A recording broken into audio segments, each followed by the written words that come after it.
Trump کے پاکستان مخالف بیان پر قومی سلامتی کمیٹی کا اہم اجلاس۔ سیاسی و عسکری قیادت نے امریکی الزامات مسترد کر دیے۔ امریکہ سے مالی امداد نہیں، اعتماد چاہیے۔ وزیر خارجہ امریکہ سے پہلے چین جائیں گے۔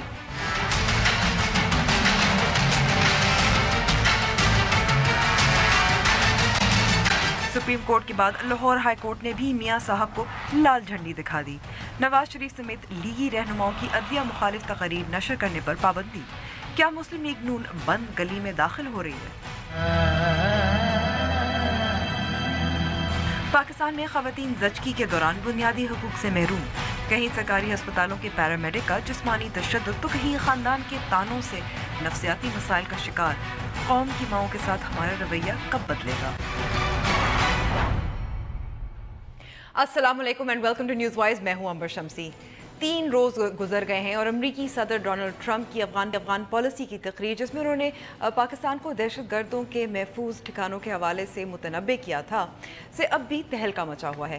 قومی سلامتی کمیٹی کا اجلاس آج ہوا۔ وزیر اعظم شاہد خاقان عباسی نے اپنا پہلا بیرون ملک دورہ سعودی عرب کیا، جہاں پاکستان کے دہشت گردی کے خاتمے کی کوششوں کو سراہا گیا۔ امریکی وزیر خارجہ ریکس ٹلرسن نے اپنی تقریر میں مزید وضاحت کی کہ پاکستان پر دباؤ ڈالنے کے لیے امریکی امداد اور عسکری امداد کو کم یا ختم کیا جا سکتا ہے۔ اور پاکستان کے وزیر خارجہ خواجہ آصف نے ایک نجی ٹی وی چینل کو اور سینٹ کو بھی یہی بتایا ہے کہ امریکہ افغانستان میں اپنی ناکامیوں کا اعتراف کرنے کے بجائے پاکستان کو ذمہ دار ٹھہرا رہا ہے، جبکہ army chief general Qamar Javed Bajwa نے پاکستان میں امریکی سفیر ڈیوڈ ہیل کو کہا کہ پاکستان کو امداد کی نہیں اپنی قربانیوں کا اعتراف چاہیے۔ اور پھر چین اور روس نے بھی پاکستانی موقف کی حمایت کی ہے۔ اب پاکستان کے پاس اپنے بیانیے کو فروغ دینے کے لیے کیا آپشنز ہیں؟ اور سینٹ میں ایک تو یہ تجویز تھی کہ افغانستان تک نیٹو سپلائز کی رسائی بند کی جائے۔ اس کے علاوہ پروگرام میں ہم دیکھیں گے لاہور ہائی کورٹ کا سابق وزیر اعظم کے عدلیہ مخالف تقاریر پر پابندی کا فیصلہ ہے تو یہ عبوری حکم، لیکن کیا پاکستان مسلم لیگ نون کے بیانیے پر اثر انداز ہو سکتا ہے؟ شروع کرتے ہیں اپنی ٹاپ سٹوری سے۔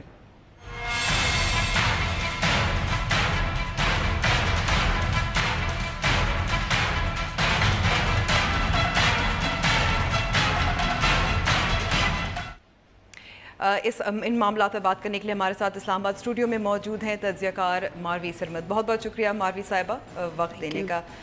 ماروی صاحبہ، سب سے پہلے جب ڈونلڈ ٹرمپ کی تقریر ہوئی، بیان آیا، اس پہ ریاکشنز بھی آ رہے ہیں، وزیر اعظم کا پہلا دورہ سعودی عرب، چین کا بیان، روس کی طرف سے بھی بیان، ہم الائز گیدر کر رہے ہیں؟ جی، میرا خیال ہے کہ اس کی وجہ یہ ہے کہ دیکھیں، یہ سعودی عرب تو خیر سعودی عرب کا بھی انٹرسٹ ہو سکتا ہے، کیونکہ عرب جو ہیں وہ کافی ان کو عرب گروپس کو بھی، اور جو سعودی عرب نے اس وقت سپورٹ کیے تھے ان کو آپ کے علم میں ہوگا کہ کافی ہیلپ ملی تھی، اور ان کا بہت فٹ ہولڈ ہے جو افغان، خاص طور پہ جو پشتون افغان، امریکہ پہ بھی انفلوئنس ہے، اور امریکہ پہ بھی انفلوئنس ہے۔ جہاں تک یہ جو ریجن کی بات ہے، آپ نے غور کیا ہوگا کہ ٹرمپ صاحب نے جو تقریر فرمائی ہے اس کے اندر انہوں نے ساؤتھ ایشیا کا نام لیا، بلکہ ایشیا پیسیفک کا نام لیا، لیکن اس میں چائنا، رشیا، ایران کا نام نہیں لیا۔ جن ملکوں کے نام لیے ان میں صرف پاکستان، افغانستان اور انڈیا ہیں۔ تو اور یہ جو طاقتیں ہیں، یہ ان کے اوپر پاکستان کو زیادہ محنت کرنی نہیں پڑے گی، کیونکہ they can always make an alliance against U S, کیونکہ یو ایس کی موجودگی اس خطے میں ان کے لیے خطرہ ہے۔ کیونکہ ویسے بھی گزشتہ کچھ سال سے روس اور چین جو ہیں وہ بھی افغانستان کے معاملات میں دلچسپی رکھ رہے ہیں، بات چیت، مذاکرات۔ ایبسولوٹلی، اور خاص طور پہ جو ہے رشیا جو ہے، جس کو ادھر یوکرین کی طرف سے بھی، یورپین بارڈرز کی طرف سے بھی کوئی اتنی دوستانہ رویے کا سامنا نہیں ہے، تو وہ اپنے اس بارڈر کے اوپر بہت زیادہ دیر تک، لمبے عرصے تک لانگ ٹرم موجودگی امریکہ کی نہیں چاہیں گے۔ اور جس طرح سے وہ آہستہ آہستہ وہ بین الاقوامی، آپ نے بھی دیکھا ہوگا جو مختلف بیٹل فیلڈز ہیں اس میں اپنا ایک پاؤں اس کے اندر رکھ رہے ہیں، تاریخی مڈل ایسٹ کے اندر، مڈل ایسٹ کے اندر، اور تو میرا یہ خیال ہے کہ ان کا ایک بہت بڑا کنسرن ہے. اور دوسرا چائنا جو ہے اس کا خاص طور پہ جو بیلٹ اینڈ روڈ انیشیٹو ہے اس کے اندر اس میں ظاہر ہے کہ امریکہ جو ہے اس کو انہیں شامل ہونے سے بھی انکار کیا ہے، اور وہ یہ سمجھ رہے ہیں کہ جو چائنا ہے وہ ایک بہت بڑے جو ہے مانسٹر کی صورت میں، وہ پہلی بہت بڑا مانسٹر ہے، اس کی نمودار ہوگا پورے ایشیا کے اوپر، اس کا تسلط ہوگا ایک طرح سے. کیونکہ جب اب اکنامک کوآرڈینیشن کی بنیاد رکھیں گے ایک اتنے بڑے کانٹیننٹ میں، جس کا پھر اس کی اگر آپ دیکھیں سینٹرل ایشیا سے آگے اگر جو ان کے بارڈرز ہیں وہ یورپ سے ملتے ہیں، تو اور یورپ پہلے ہی امریکہ کے ساتھ کوئی بہت اچھے، ہم نے یورپین یونین کا جو دیکھا ہوگا، جو یوکرین کا کرائسس تھا اس میں امریکہ اور یورپین یونین کے درمیان کو بہت اچھے تعلقات نہیں. تو میرا یہ خیال ہے کہ امریکہ کو بھی کنسرن ہے، اور بہت جائز کنسرن چائنا اور رشیا کو بھی ہے. ان کو بھی ہے. اب نیشنل سیکیورٹی کمیٹی کی جو آج اجلاس ہوا تھا اس میں سے جو اسٹیٹمنٹ بیان سامنے آیا ہے اس میں یہ بھی کہا گیا ہے کہ جو دعوے کیے گئے ہیں امریکہ کی جانب سے کہ اربوں ڈالر جو ہیں پاکستان کو دیے گئے ہیں اور ری ایمبرسمنٹ کے طور پہ دیے گئے ہیں، وہ ویسے بھی محدود ہیں. اب دوسری طرف چین سرمایہ کاری کر رہا ہے پاکستان میں، بہت سارے پیسے ہیں. تو چین کا جو ایک طرف چین ہے جو ہمارا موقف جو ہے اس کی تائید بھی کر رہا ہے، ایک طرف امریکہ ہے جو ہم پہ سختی کر رہا ہے، تو واقعی اب امریکہ کے پاس لیوریج نہیں رہا. دیکھیں امریکہ اس کو ایک لیوریج کی طرح استعمال کرنا چاہ رہا ہے. جو آپ نے ایڈ کی بات کی، جو خواجہ صاحب بات کر رہے ہیں وہ کولیشن سپورٹ فنڈ کی بات کر رہے ہیں. تو صرف کولیشن سپورٹ فنڈ تھا، اس کے اندر جو ہے وہ ری ایمبرسمنٹس ہو رہی تھیں، لیکن یا پھر جو تھوڑا محصول وغیرہ جو ڈپریسیشن آف روڈز دی جا رہی تھی جی لاکس کے اوپر، جو گراؤنڈ ان کے وہ تھے، راستے تھے. لیکن پاکستان کو 47 سے لے کے اب تک ٹوٹل ایڈ 43 بلین کی ہے امریکہ کی طرف سے، جو کہ over and above C S F ہے، اور 30 بلین اس میں سے 9/11 کے بعد سے لے کے اب تک ہے. تو اگر یہ ساری اسسٹنس، اور ابھی بھی میں کہیں پڑھ رہی تھی کہ جو پبلک ٹوائلٹس خیبر پختونخوا میں بنے ہیں وہ بھی یو ایس ایڈ کی ہیلپ سے بنے ہوئے ہیں. تو میرا یہ خیال ہے کہ ہمیں اس کو دیکھنا ہوگا کہ ہمیں، اور ابھی اس وقت جو لیکن بعض تجزیہ کاروں کا جیسے کہنا ہے کہ جو ایڈ امریکہ دیتا رہا ہے اور ہم سویلین ایڈ کی بات کریں، اور جو چین سرمایہ کاری کرے، یہاں اکانومی بہتر ہوگی، معیشت بہتر ہوگی، نوکریاں جو ہے زیادہ ملازمتیں مواقع پیدا ہوں گے، تو پھر امریکہ کی بات ہمیں سننے کی ضرورت نہیں. ایسا نہیں ہوتا جی کہ ہم، اور ویسے بھی ہمیں اپنے آپ کو وہ زمین نہیں وہ ایسا بین الاقوامی ایکٹر نہیں بنانا چاہیے جس کو جو بھی زیادہ قیمت دے وہ اس کی جھولی میں چلا جائے. میرا یہ خیال ہے کہ پاکستان کو پوری دنیا کے ساتھ انٹیگریٹ ہونے کی ضرورت ہے، اور جس طرح سے چائنا جو ہے وہ تو ابھی تک اپنے ملک میں آنے کے کتنے پاکستانی ہیں جن کو نوکریاں چائنا میں ملی ہوئی ہیں، اور کتنے پاکستانی ہیں جو امریکہ میں اور یورپ کے اندر رہتے ہیں. تو آپ اس طرح سے بلیک اینڈ وائٹ نہیں سوچ سکتے. اور بلیک اینڈ وائٹ، اور دوسری بات یہ وہ جو 46 بلین سو کالڈ 46 تو خرم حسین ہمارے ڈان کے جو ہے انہوں نے اتنی تفصیلاً مطلب ایک سال سے وہ لکھ رہے ہیں، زیادہ سالوں سے لکھ رہے ہیں، خاص طور پہ سی پیک کے اوپر. تو اس میں تو بہت سے سوالات ہیں. کیا اس میں پاکستان کو جو فائدہ ہونے جا رہا ہے وہ تو ہوگا، لیکن نقصان کتنا ہوگا؟ کیونکہ ایگریکلچرل بھی سیکٹر جو کہ ہمارا ایک بہت اسٹرانگ ہے، اور جس میں ہمیں اتنی ٹیکنالوجی اس کی ضرورت نہیں، کیونکہ ٹیکنالوجی ڈیپینڈنٹ اس طرح سے نہیں ہے. تو why are we letting China to actually grasp that, usurp that? تو میرا یہ خیال ہے کہ اس میں بہت سے سوالیہ نشان ہے کہ چائنا کے ساتھ میں کتنا کرنا چاہیے. لیکن اگر وہ بہت زیادہ بھی ہے تو پھر بھی ہم باقی دنیا سے کٹ کے رہنا پاکستان کے مفاد میں نہیں ہے. لیکن یہ ہے تو ایک بیلنسنگ ایکٹ. ایک طرف سے امریکہ کے ڈیمانڈ ہے، دوسری طرف سے ہماری اپنی ڈگنیٹی اور سیلف رسپیکٹ بھی ہے. ظاہر ہے 70,000 سے زیادہ جانیں گئی ہیں، قربانیاں ہم نے واقعی دی ہیں. دوسری طرف محفوظ ٹھکانے افغانستان میں بھی ہیں، اور نیشنل سیکیورٹی کمیٹی کے بیان میں یہ بھی کہا گیا ہے کہ ان کو ہدف بنائیں. ہم اپنی بات کو کیوں نہیں منوا سکتے؟ اچھا دیکھیں، جب ہم کہتے ہیں بار بار ہم یہ کافی ریگرجیٹیٹ کرتے رہتے ہیں کہ ہم نے قربانیاں دی ہیں. ایک تو وہ جو ہمارے سویلینز جن کی ہلاکتیں ہوئی ہیں، میں ان کو شہادتیں نہیں کہہ رہی، کیونکہ وہ کسی جہاد کا کسی چیز کا حصہ نہیں تھے. ان میں بعض بچے جو اسکول میں پڑھنے گئے تھے، بعض لوگ جو اپنی نوکریوں پہ گئے تھے، بعض لوگ اپنے کاروباروں پہ تھے. تو وہ کسی جہاد کا ایسا نہیں تھا, انہوں نے کوئی اعلان جنگ نہیں کیا تھا, مگر ان کو اس طرح سے بے خبری میں نہتے مار دیا گیا. اچھا, جب ہم یہ کہتے ہیں کہ ہم نے ان کی قربانی دی, تو کیا ہمیں معلوم تھا, یعنی ہم کیا کہہ رہے ہیں کہ ہم کسی عمدہ مقصد کے لیے تھے اور ہمیں معلوم تھا کہ یہ سب کچھ ہوگا اور ہم نے قربانی دے دی, یا پھر یہ کہ ہمیں معلوم نہیں تھا کہ جس کو ہم کھلا پلا رہے ہیں وہ دشمن ہے؟ آرمی چیف نے بھی کہا کہ ہمیں امداد نہیں چاہیے, ہمیں اعتراف اکنالجمنٹ چاہیے.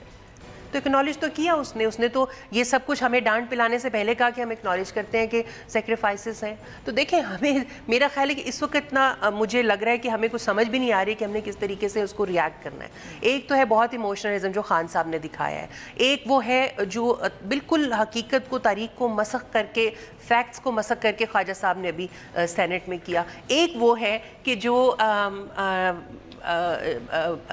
آپ کی آرمی نے دیا, جو بالکل ایک ٹون ڈاؤن ہے. ابھی وہ کوئی ریجیکٹڈ کی ٹویٹ نہیں آئی, ادھر سے ریجیکٹڈ کا یہ آ گیا کہ ہم ریجیکٹ کرتے ہیں. جو نیشنل سیکیورٹی, ان کا بھی سب سے پہلا جملہ یہ ہے کہ ہم ریجیکٹ کرتے ہیں. تو میرا خیال ہے کہ ایک ہمیں اس کے اوپر یہ دیکھنا ہے کہ ہمارا ایک نیشنل رسپانس کیا ہونا چاہیے. اور دوسری بات یہ ہے کہ آپ نے فرمایا کہ جی بڑی ہم نے قربانیاں دی, بڑا ہم نے یہ کیا اور اس میں ہم نے یہ وہ ہوگا.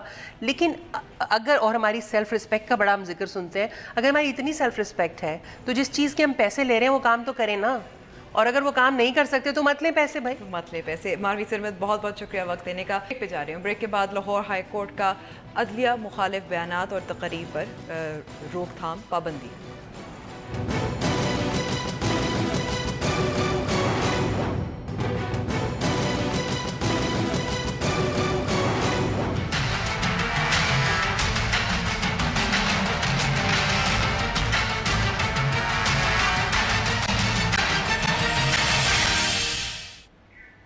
لاہور ہائی کورٹ نے پیمرا کو ہدایت دی ہے کہ عدلیہ مخالف تقاریر جو میاں نواز شریف, وزیر اعلیٰ پنجاب شہباز شریف اور 14 دیگر لیگی رہنماؤں نے کی ہیں, ان کی تقاریر اور بیانات, ان پر پابندی عائد کی جائے. یہ عبوری حکم ہے. اس پہ بات کرنے کے لیے ہمارے ساتھ موجود ہے مالک احمد خان صاحب, جو ترجمان ہیں حکومت پنجاب کے. بہت بہت شکریہ مالک صاحب ہمیں وقت دینے کا. سب سے پہلا سوال تو یہ ہے ملک صاحب کہ اس پٹیشن کے بارے میں کنٹیمپٹ آف کورٹ کی پٹیشن ہے اور اس وقت چل رہی ہے, تو اس پر کیا موقف ہے حکومت پنجاب کا؟ بہت شکریہ امبر. دیکھیں, جو ہائی کورٹ کی ججمنٹ ہے, انہوں نے تو پیمرا کو ایک ڈائریکشن جاری کی ہے to act in accordance with law. انہوں نے کہا کہ کوئی بھی اسٹیٹمنٹ جو ہے وہ جو لا کے ایمبٹ میں ہے اور لا کے پیرامیٹرز میں رہ کے پیمرا ایکٹ کرے. اب جو پٹیشن تھی وہ یہ تھی کہ جو میاں نواز شریف صاحب کی سپیچز ہیں, یا فار دیٹ میٹر ساتھ کو اور انسلری اور بھی کچھ بیچ میں شامل کی گئی تھی, کچھ نام اور شامل کیے گئے تھے, لیکن جو ان کی پٹیشن تھی وہ یہ تھی کہ ان کی تمام سپیچز کی ان کو نشر ہونے سے روک دیا جائے. لیکن انفیکٹ ہائی کورٹ نے جو آرڈر پاس کیا وہ یہ آرڈر پاس کیا کہ PEMRA should act in accordance with لا, اور اپنے لیگل پیرامیٹرز کے اندر رہتے ہوئے وہ ایکٹ کریں. اب اس میں فار انسٹنس اگر میاں نواز شریف کی ساری سپیچز کی آپ ٹرانسکرپشن نکلوا لیں تو اس میں عدلیہ مخالف تحریک تو کوئی نہیں چلی. اس میں کوئی ایسی تقریر جس کو عدلیہ مخالف کہا جا سکے. اب اس کی انالوجیز ڈرا کرنا کہ وہ جو کہتے ہوئے آ رہے تھے, اوبیسلی وہ ان کی کچھ ملک صاحب اس پہ بھی لیکن ڈیبیٹ ہے. کچھ لوگوں کا کہنا ہے کہ یہ واقعی عدلیہ کے خلاف تھی, کچھ کا کہنا ہے کہ نہیں ہے, کہ یہ گرے لائن پہ ہے, گرے لائن. نہیں امبر, ایسے درست ہے کہ آپ ایسا کر لیں کہ آپ ان دونوں پہلوؤں کو سامنے رکھ لیں. آپ وہ اپروچ بھی سامنے رکھ لیں جو لوگ یہ کہہ رہے ہیں کہ یہ عدلیہ مخالف تھیں, اور آپ وہ اپروچ بھی کہہ لیں جو ہم کہہ رہے ہیں کہ یہ عدلیہ مخالف نہیں تھیں. تو لیکن ضروری یہ ہوگا کہ آپ کو سبسٹینس دیکھنا پڑے گا جو میاں نواز شریف صاحب کی تقاریر کا ہے. اب ان کو عدلیہ مخالف نہیں کہا جا سکتا, کیونکہ اگر عدلیہ کوئی فیصلہ کرتی ہے اور اس فیصلے کے خلاف آواز اٹھانا, تو اس میں اس کو عدلیہ مخالف نہیں کہا جا سکتا.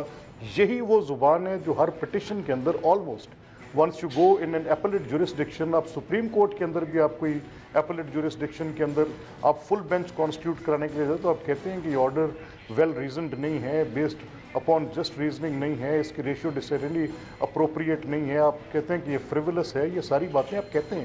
ہمارا کہنا یہ ہے کہ جس نقطے کے اوپر میاں نواز شریف کو جو آرٹیکلز آف دی کانسٹیٹیوشن جن کے اوپر 184(3) میں ریموول آف پرائم منسٹر, یہ درست نہیں ہے. ہم بار بار کہہ رہے ہیں دس وڈ اماؤنٹ ٹو مطلب بڑا کلیئرلی ہم کہہ رہے ہیں کہ یہ